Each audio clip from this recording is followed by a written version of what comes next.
and just exploring those things. But in the end, it was that, look, if we are to go forward, we have to acknowledge that there are issues, although disproportionate, but there are things happening on both sides, and there does need to be objective things. I mean, we agreed on, international law taken more seriously, sanctions being put on people that are preventing international law taking place, whether it's the US, whether it's Israel, whoever it may be. And it's always a tough subject, though, because after all, who's gonna govern a country? Because every country is individual unto itself. It's very tough to. Yeah, exactly. So when tried with Russia, it's kind of worked in some way, but not really. So that's the thing. So when that becomes, when something's regarded as an international court, that's not being taken seriously, then, like you said, the people, some people, they say, why should we care? Why should we not just take things into our own hands? There's a limit to it. Yeah, that's what they do. What about yourself? You've come to Speaker's Corner before? No, this is my first time actually. I actually spent 3 years in Israel, living in Israel. Okay, nice. So I have a very different take to a lot of people. Yeah. Okay, interesting. Yeah. Is that your background? Yeah, I'm Jewish. My background. I spent 3 years there studying, and it's a very tough situation. I'm not extremely pro-Israel, but obviously I do favour their side, being from the Jewish background and from living there. Yeah, family there, all that sort of stuff. The overarching thing that I find is that I don't see a solution. I don't see anyone really coming up with a long-term sustainable solution. No one wants death, genocide, anything. Yeah. But I don't see where we can get to a place where we actually move on. Like, what's the end of this? Is it going to go back to quiet and then back to more skirmishes and all this sort of stuff? Or what's the long-term goal? I don't think anyone's really provided ceasefire this, ceasefire that. Whether it works or it doesn't, I don't believe it's a long-term solution at all. I agree with you. What's your take? What do you think is the correct solution going forward? I mean, the correct solution, my opinion doesn't really matter. I mean, from what I hear about the Palestinians, they claim that their land has been taken from them unjustly, and that's where it started from. Some say Balfour Declaration, some say it predates the Balfour Declaration, where certain people got involved that they really shouldn't have necessarily got involved. And then when they get involved, then, issues started kind of coming in. And then now the solution that the British government is positing is a two-state solution, which a lot of politicians claim. And, I don't know. I mean, I'm sure you can tell me about the two-state solution. But when have you been to Gaza, Israel, that area? Yeah, I've been to Israel. Well, I've been to Palestine, like Tel Aviv, Jerusalem, Masjid Aqsa, Hebron. Nice areas. If you've been there, you can understand that, as well as the political side of whether it's right or whether it's wrong. At the end of the day, every single person who's grown up there saying it's their country. Whether you're Jewish, whether you're Palestinian, it doesn't matter. So the idea of a two-state solution is kind of, I would liken it to like in America where they say, if everyone gave up guns, it's never going to happen because it's just so ingrained in the population. That's what I believe. Especially with the settlements, it's become correct.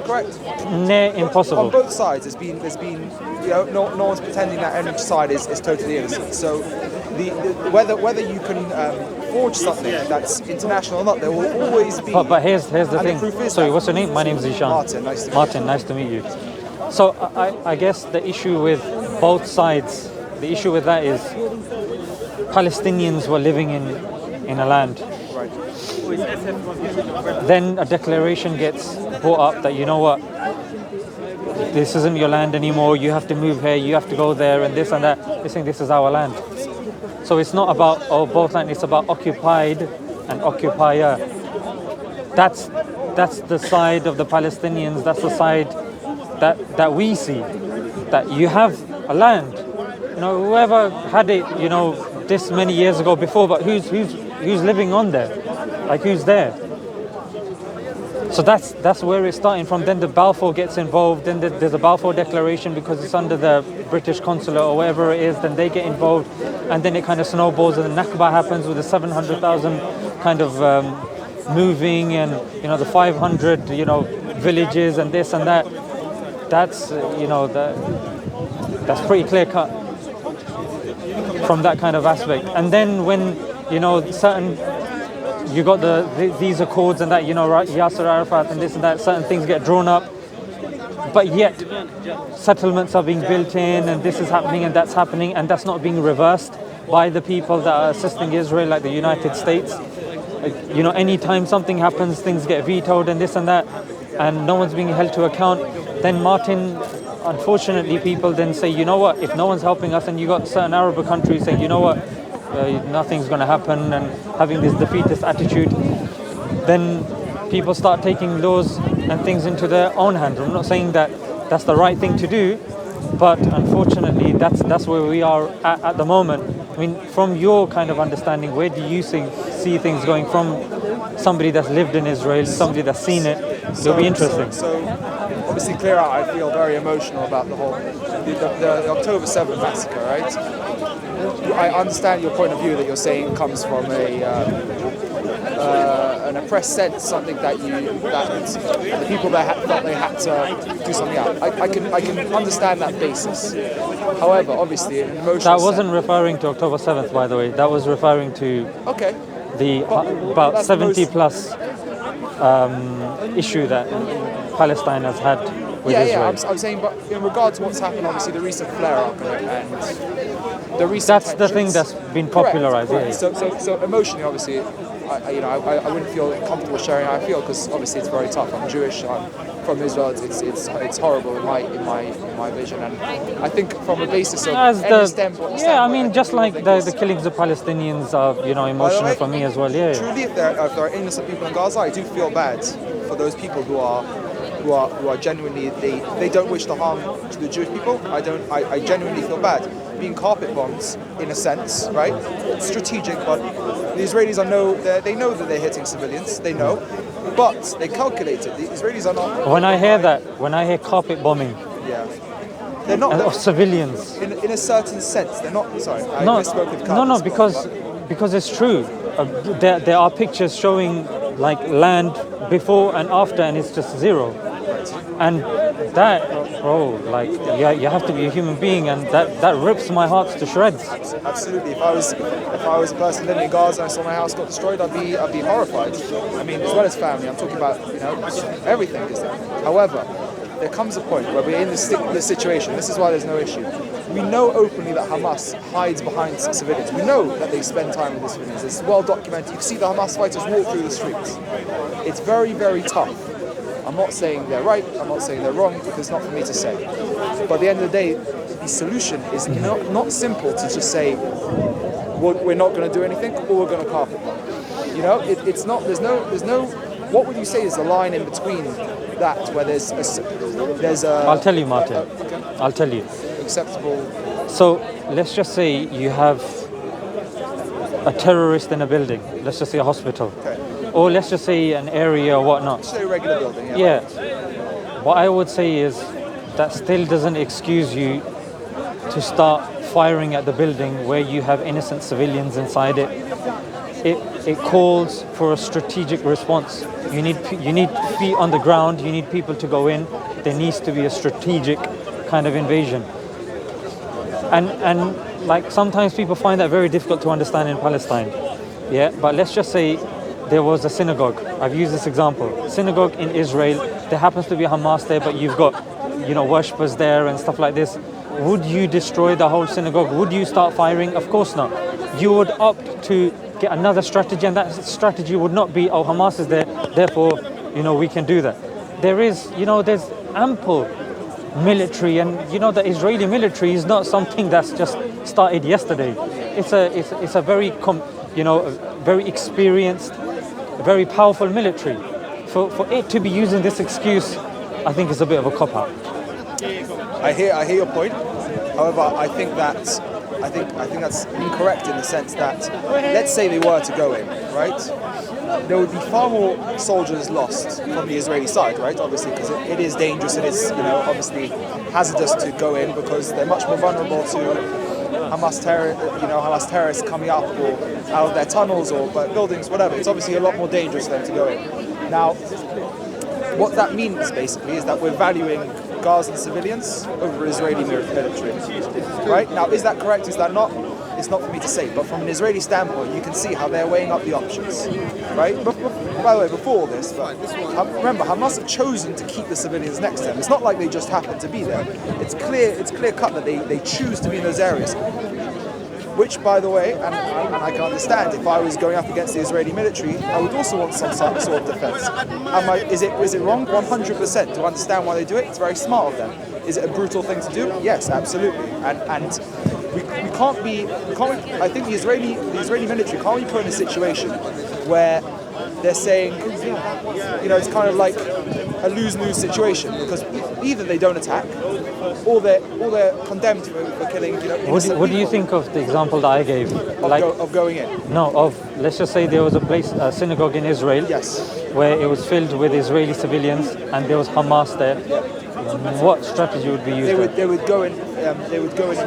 What if there was a Hamas tunnel underneath, etc., etc.? Right. And the reason they would go in for that is because they are valuing the Israeli civilians greater than the Israeli military, or they're willing to risk it for that level. However, when it comes to the Gaza civilians, naturally there's less of a care. I'm not going to lie. I do believe that Israel. And that's wrong. Hold on. I'm not going to say likes Gaza Strip, but they don't mind. They've given them the Gaza Strip. I know that there's people say it's to open their prison. There's more to discuss on that. But the fact is, they have, allowed them. Israel's doesn't want to bomb. You've made a good point. That's why I want to just address that before we go on. And that's the problem, Martin. Because Israel will value its own people over the Gazan civilians, that's now going to cause more people to join with Hamas. That's why this boogeyman of Hamas is not going to disappear. In fact, you're going to create more and more and more with this current strategy. It's just not going to work. You see? Let me get to that in 1 second. Sure. I'm just going to add to the fact of the Gaza civilians is that not only are they saying we don't value the Israeli military to Gaza, because why should they, in a sense? No, is that not? It's not. No, because you should because if you have responsibility over a certain area, 100%, then if you can't value the civilians, with all due respect, tell somebody else to. Obviously, you know what I mean? You need to have a proper form of government. However, the threat that Hamas poses to the Israeli civilians, as we clearly have seen, is greater than the responsibility felt by Israel on those Gaza civilians, especially when those same terrorists are holding them as a form of a shield. So it stacks up, and it's no one likes it. There's no innocent. But Martin, that's the excuse that terrorists give when they extracting vengeance and revenge. They say, the ends justify the means, in other words. Okay. So, and that's the problem. Where terrorists will say, we want to protect our own, we want to achieve our objective, we want to do this by any means necessary. Right. And that's where the issue comes in, and that's why we need an objective source. Because if for example, Israel is going to go in and it's going to prioritize its own people, who's prioritizing Palestinians? Right. Palestinians will have to prioritize Palestinians, and then that's where things will start getting messy unless there is like an objective kind of measure. For example, international courts and this and that, UN resolutions, which don't necessarily get taken seriously. I will say on this that there is. I'm not so familiar with all the research in the back. I mean, there's many. If you spoke to most Jewish people, they would say that there is. Hamas are using this for weapons and that for weapons, and any aid that goes straight to Hamas. Very possibly true. I'm not sure. I can't speak on it because I can't know. Many people will tell you that they obviously voted in Hamas as the principal government there. Long time ago. Yeah, long time ago. But they were voted in, and people will say that's their choice to take things. I don't hold of that so much because I don't know the information. I'm not well versed in it, so I can't argue on that. However, I would push long term for something which is an actual government that actually makes sense. Now, I would really hesitate to say that's impossible because it's extremely tough. Like you say, there's been a lot of bloodshed. There's been a lot of hatred. I've been there. It's inbuilt. As a foreigner, I can't say that I haven't been to Israel. I've felt the hatred. The friction. I wouldn't say hatred. The friction between the Jewish and the Palestinians. A lot of love as well. I've seen a lot of Palestinians getting along, a lot of Arabs getting along with Jewish people. There's a lot of good things. However, there is that inbuilt tension that goes back for years. Don't conflate the two, yeah? So you got Arabs and Israelis Then you've got Muslims and the Jews. Okay. So Muslims and the Jews, that transcends Israel. That transcends the whole kind of Israeli conflict. Okay. Yeah, because Muslims and the Jews, I mean, that's when you start going into scripture, and there's ample evidence to suggest that the Jews and the Muslims and the Christians were living harmoniously together. Yeah, and one of the wives of the Prophet, peace be upon him, she used to be a Jew as well. And the thing is, you've got Maimonides, and you're probably familiar with these. Yeah. So Muslims and the Jews, that's something that gets brought into the conflict. And a lot of Jews have an issue with that. Maybe you do, maybe you don't. Maybe you can enlighten me about your position. But from somebody that's been keeping an eye on what's been going on, a lot of Jews are saying, look, this is not a Jewish Arab, Jewish Muslim issue. This is an issue to do with settler colonialism. This is an issue to do with land. This is what it's to do with. When it comes to Jews and Muslims, like Karen Armstrong says in her book, Muslims didn't have any issues with the Jews, neither did the Jews with the Muslims. It's only when the whole Palestinian-Israel thing kicked off, that's when the whole, issues with regards to how can we get the other side and this and that, had to kind of be brought in. And there were that, I haven't looked too much into it, there were that scrolls, the scrolls of Zion, or, those the anti-Semitic scrolls, then they started going viral or whatnot. Yeah. So the thing is that this is something that gets brought in, and many Jews, I've met them and had the chance kind of, friends of mine as well. They're like, you know what? We're actually pro-Palestine. Yeah. So the thing is that you can be a Jew and you can be pro-Palestine, but when it's kind of seen as, look, when both are kind of conflated, religion is conflated with land, with cultures and ethnicities, I think that's a category mistake. Some may argue that they are merged. Yeah, and that's an argument that, continues to be had. But a Jew can be against the state of Israel and still be a Jew. And a Jew can be pro the state of Israel. Just like a Muslim can have their opinion about, Palestine, and a Muslim can have their, opinion against Palestine. It's not going to affect their faith. But then that's the thing, when a state leader then comes, and I'm sure you have a problem with the current ruling government of Israel anyway, but Netanyahu, when he comes on and quotes the Amalekites, and the verse with regards to 1 Samuel is kill the men, women, kids, babies, etc., etc., that riles people up more and more. When you've got people like this, and then you've got, we're gonna, these people are human animals and this and that. You've got people, that are supposed to be, calling for order and, control and this and that. And they're calling for that, and that's not helping the situation. That's exacerbating the situation. It's making the situation worse. And the reason why I wanted to make the situation about the Jews is because obviously there's anti-Semitism taking place, there's Islamophobia taking place, and that's something that has to be condemned. There has to be something that has to be clarified, because there are certain people that will see a Muslim person dressed in a certain way and attack them. There will be people that will see a person dressed, like a Jewish person use Orthodox Jewish garb, the skull cap and etc., etc. They will attack them. So that's the sort of stuff that we have to make clear, that not every Jew is pro or this or that. And with your cause to what the government is bringing in the Jewish equation is because a lot of that is political maneuver. It is a political maneuver. And do I agree with it? Do I not agree with it? It's debatable. I think it's more to. Do you think religion should be brought into the discussion? Well, it's 100% synonymous with the discussion. Should it be representative of the whole Jewish population? I don't think so. No. But it's definitely a big part of. It's always a big part of the story, because what is Israel without the Jewish ideology behind it? The whole basis. Why is Israel in the Middle East? We can make Israel in the US. The whole point is that there's a Jewish belief that land is ours. Right, that's the basis of the state of Israel. I will say that there is a large community of Jewish people who hold that that land is not ours. No. So this is actually a common misconception. This is actually quite interesting. I've seen a lot of videos of Jewish people saying, I support pro-Palestine. and a lot of Palestinians will use this as a statement saying, Palestinians, are being, even Jews are on our side in this point. I would say that 98% of those people are a certain sect of Hasidic Jews, extreme Orthodox extremists. They believe, there's a belief in Judaism that we have to enter exile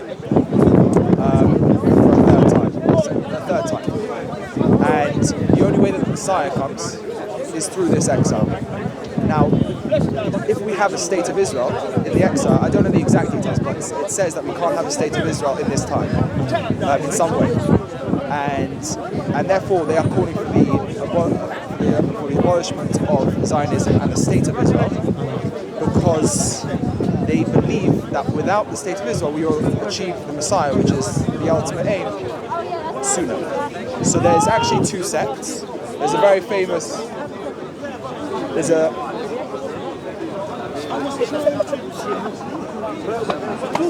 I thought the guy got bottled. Yeah. That's what I was looking. That's the way he was making the noise. Yeah, Flipping, there's a very strong Hasidic movement in Sandhill by Tottenham. They actually hold, with Satmar, they actually hold that you shouldn't travel to Israel. They don't like the state of Israel. They don't hold the state of Israel. Do you think they're extremists? They are extremists in my opinion, but extremists, it's all on a spectrum. So it's all, they have their beliefs. The Messiah is not coming until the state of Israel is not abolished. However, everyone believes that, every Jew by nature believes that that's our land. Can you be a Jew whilst being an atheist? Because I've met some. In my opinion, no. I mean, that's the basis of being Jewish. Technically, you can be a Jew because the status of Jewish, what requires you to be Jewish is the way you're born. If your mother is Jewish, then technically you are Jewish. Okay. That's how it works in Jewish law. But you can't, quote unquote, be Jewish without belief in God. In my sense, I want to say Orthodox, but I mean practice Judaism. But so that sect that you see are people who call they're pro-Palestine for the reason of they want to abolish the Messiah, abolish the state of Israel for the Messiah. And what's the ultimate aim of the Messiah? That they'll retake the land. Yeah. So when they Which say land though? the Israeli land, the land that it's on, it's actually, I think it's bigger than the current proportions, or maybe I think it's smaller from the south. Wider, I'm not exactly sure. So when people say to me, there's Jewish people that are pro-Palestine, and you're saying that it's not about the land. Ultimately, it is about the land, because why are they calling for the destruction of Israel? Because they don't care if it's Palestinians, it could be Russian, it could be Chinese, it could be anything, to move into the country. But Martin, bear in mind, these are the ones that you've seen online, isn't it? The pro-Palestinian ones. You could find, but there's others. Right. That, So I'm saying on that aspect. Yeah. Now, when I say pro-Palestine, I can believe in Jews, and I would say myself a bit. I do feel for people in Palestine. I always think to myself, if I was born in Palestine, in Gaza, right now, it would be an awful life. I'm not pretending that things are good. I just don't think that. I think that naturally it's inflated on both sides. The argument, and like I say, I don't see the ability for a long-term solution, and I think that's where people are struggling. There's no one can provide a good long-term solution. Where do you see this going? That's the big question, and I don't know. And you know what? It's scary because both sides are suffering. No one's winning. No one's really winning. You want to say one side's suffering more than the other? Again, we can all bring it in our own. But I think objectively, one can see that one side is suffering more. When it comes to when you just take if you want to go by numbers, current numbers and statistics, correct. Yeah. Correct. As of now, yes, more Gazans are dying. Yeah. However, even within the last 70 years as well. I'm not too familiar, but it is my understanding that more people have died. However, that's why. However, there's the age-old, saying that. What's this age-old saying? No, it's not a saying. It's just Israel is more developed than Gaza, than a lot of the Muslim countries around it. Yes. Right? So, just because Israel has been killing more people, right, doing a more effective job of clearing out what they call terrorists, right, the numbers don't necessarily mean that there's not a one-sided genociders, let me call it. Because if there's more aggression from one side, and one side is just more capable of neutralizing that threat, you can't really say that they're doing something worse, because if one side's coming... But Martin, just because the side is stronger, yes, if it is killing more people, it's killing more people. Regardless of whether it's strong, whether it's weak, whether it's in the middle, the numbers are the numbers. The numbers are the numbers, because if one side, if side A wants to kill 10,000 people on side B, only manages to kill 5, and side B wants to kill 100 people on side A, but manages to kill all 100, who is the worst? Who is the quote-unquote worst person? You're going to say the 100 people were killed, but the same animosity, the same... we want to say animosity, it's a very harsh word, I understand. The same drive, or help me out, the same sort of... I don't want to make your argument for you. No, of course. The same sort of conflict, the drive for conflict, may not be equal on both sides, is what I'm saying. And that shows that the numbers are not necessarily just plus or minus. But see it like this, Martin. You have a side that's the occupier. Yeah, like you said, it's majority, it's objectively the strongest, got the strongest military, technologically advanced, etc., etc. And then on the other side, you've got the people that are the occupied, the weaker, the less economically developed. And then they keep getting battered, they keep getting killed. And then there's peer-reviewed examples like Operation Cast Lead, Protective Edge, that even the skeptical person can say, you know what, that's ridiculous, that's wrong, that's categorically wrong. And then nothing gets done about it. Yeah, and there's no sanctions, things get vetoed at the UN. You're right, Martin, things can't move forward like this. When even you've got certain, like I said at the beginning, when you've got even certain nations normalizing, and there doesn't seem to be hope for, like you said, the people that even you see that, you know what, it's not a nice place to be, frankly. Yeah, and when you're there, it is bleak, and you will do anything that you can to survive. And what that looks like, is that good, is that bad? I mean, who can say, unless verified information comes, but it's not, yeah, I agree with you, it's not going to improve until especially, like Israel is a democracy, yeah? It's, got a developed army, it's seen as responsible, etc. So it's held to a higher standard than, say, Hamas, yeah? Or say, the others. So if that's not being done, no sanctions are being placed on them, things are rosy cozy. In fact, bro, there's people from London we're seeing in the Guardian, yeah, in other newspapers. Yeah, we're going to join the IDF and help with what's going on. What the hell's going on? You know what I mean? Like, when you can see that there is a conflict taking place in which you have civilians dying, yeah, carpet bombing taking place, a disjunct of force, and you've got other governments allowing people to say, you know what, yeah, if you want to go, that's fine, mate. Yeah, jump on that plane, off you go, mate, off you pop. I'm happy to concede on this, that in the current, in the last month, I would say from October 8th onwards, correct, there has been obviously Israel is in a much better position right now, there's no doubting that, and there is no currently need to go and assist, obviously, This video, I don't think it's going to be good for you. We're talking about serious stuff, I know you want to be famous and everything, but trust me, we're talking about some serious issues. That's why if they see your face, mom and dad might not be happy, yeah? Yes, so in the current situation, obviously there's been a terrible tragedy in Israel, same to Gaza, there's been a terrible tragedy, and the recovery from that, there's been a crazy amount of help going on there, but besides that, you're right, Israel's now in a position where it's okay up temporarily.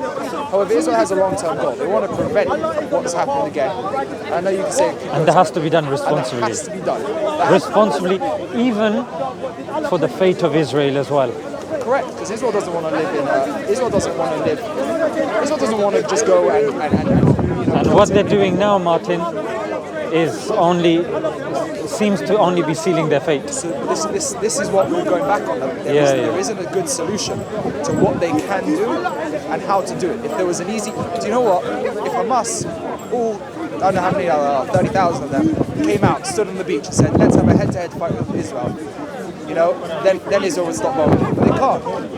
I don't think Israel wants to go. Would you think that Israel would want to fight them? What? I believe that if they hand to hand. Yes, if they actually want to come out, I do believe that.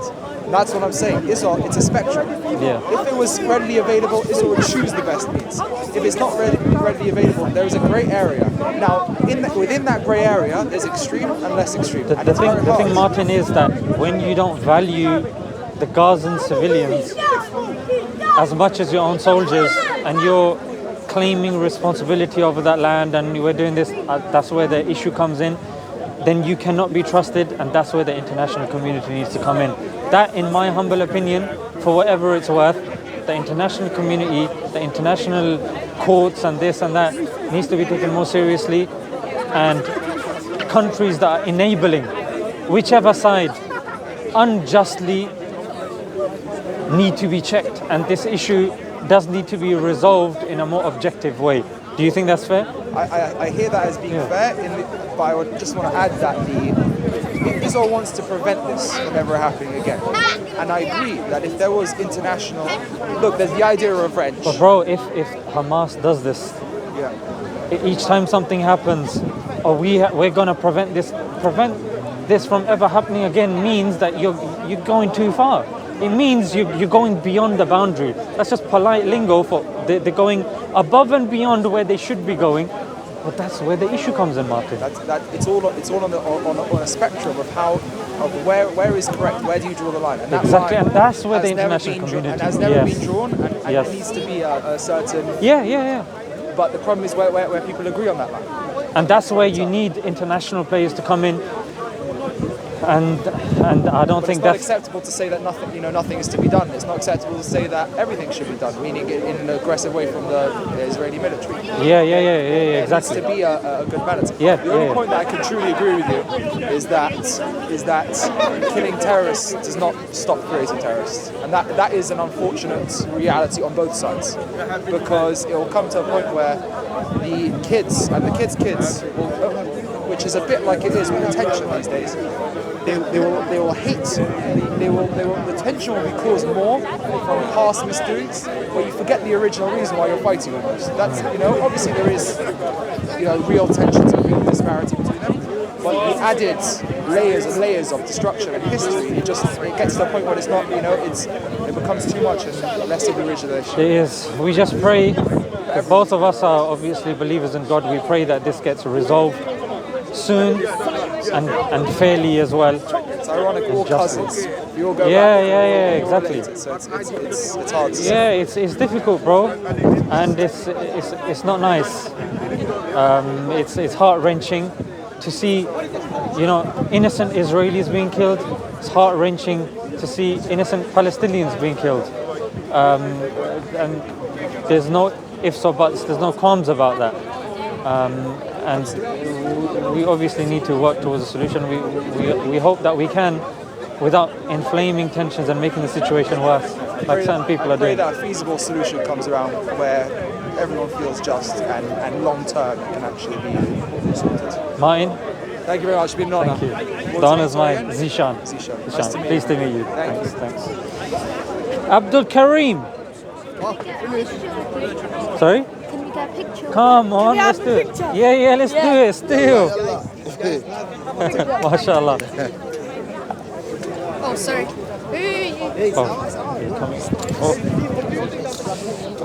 Move that there. Oh, yeah. It's really not.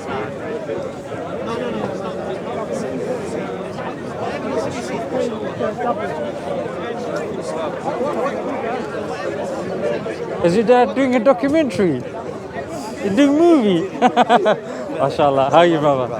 We came for Ali Dawa, you and Muhammad Hijabi, but we don't get to see them, right? Yeah, Muhammad Hijab doesn't come. No more? Ali, inshallah, yeah, he doesn't come anymore. Muhammad Hijab. From America, I listen to MashaAllah. Love you guys. MashaAllah. Barakallahu feek. Bless you Barakallahu guys. feek. Ameen. Say hello to both of them if you see. Inshallah. Ali should be here next week. Oh, yeah? Yeah. Are you here next week? I'm going to be here. Inshallah. I'm going to be here till end of the month. Inshallah. I'll see you guys. Thank you very much. Inshallah. Assalamu alaikum. MashaAllah. Assalamu alaikum. Yes. MashaAllah. Yes. MashaAllah. Assalamu I want to be like alaikum. you guys, YouTubers. They say, MashaAllah. Halal YouTubers, dawah guys, yeah? Yes. yeah, I want to be like Muhammad Hijabi. MashaAllah, Lion. lion. To school, you know? Yes. The big